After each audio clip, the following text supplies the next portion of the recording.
Bareskrim Polri menetapkan pemimpin Pondok Pesantren Al Zaitun Panji Gumilang sebagai tersangka tindak pidana pencucian uang.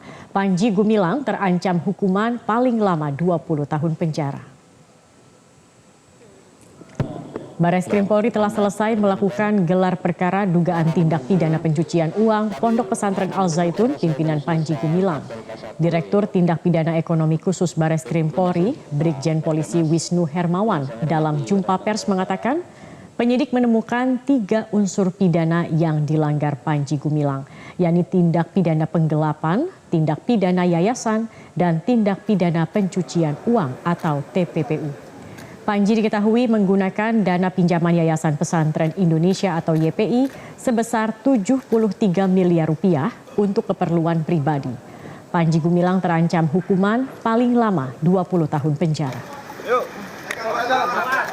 Empat rekening dan dari analisa penyidik sampai saat ini hanya ada 14 rekening yang ada isinya.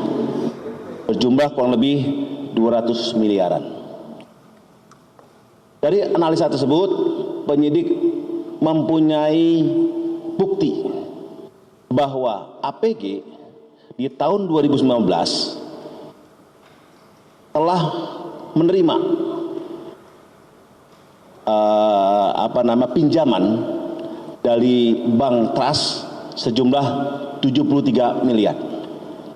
Dana tersebut yang dipinjam oleh yayasan masuk ke dalam rekening pribadi dari APG dan digunakan untuk kepentingan APG.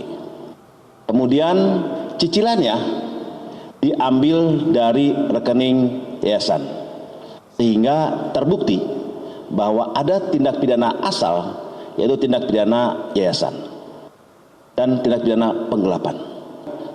Hasil kesimpulan tadi ya bahwa APG telah terpenuhi unsur pasal 372 dengan ancaman 4 tahun, pasal 70 junto pasal 5 Undang-Undang Nomor 28 tahun 2024 perubahan atas Undang-Undang Nomor 16 tahun 2021 tentang yayasan ancaman hukum 5 tahun, dan pasal 3, pasal 4, pasal 5 junto pasal 10 Undang-Undang Nomor 8 tahun 2010 tentang tindak pidana pencucian uang dengan ancaman 20 tahun. Kesimpulan dari hasil gelar perkara tersebut sepakat bahwa APG telah memenuhi unsur pasal-pasal tersebut di atas dan meningkatkan statusnya menjadi tersangka pasal-pasal tadi. Jelajahi cara baru mendapatkan informasi. Download Metro TV Extend sekarang.